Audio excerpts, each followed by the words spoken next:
ઓગણના ખારિયા ગામે ગોગા મહારાજના મંદિરે 121 કલાક શ્રી રામધૂન યોજાઈ।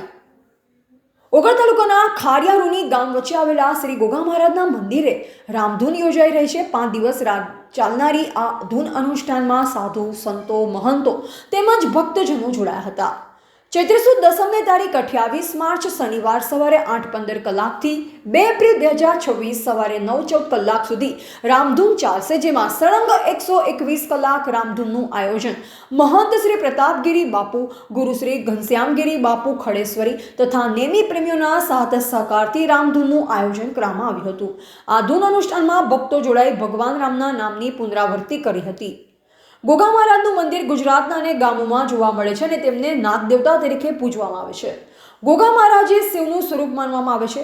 મહંત શ્રી પ્રતાપગીરી બાપુ 5 વર્ષથી મુનિ વ્રતમાં રહી ગોગા મહારાજની પૂજા અર્ચના આરતી કરી ધન્યતા અનુભવે છે। આ પ્રસંગે થરા નગરપાલિકાના પ્રમુખ નિરંજનભાઈ સોની તેમજ ભક્તજનો દ્વારા રામધૂનમાં ઉપસ્થિત રહી ભોજન પ્રસાદ ગ્રહણ કરી ધન્યતા અનુભવી હતી। રિપોર્ટર અલ્પેશ ગોસ્વામી ઓગળ સાથે નટવર કે પ્રજાપતિ, થરા।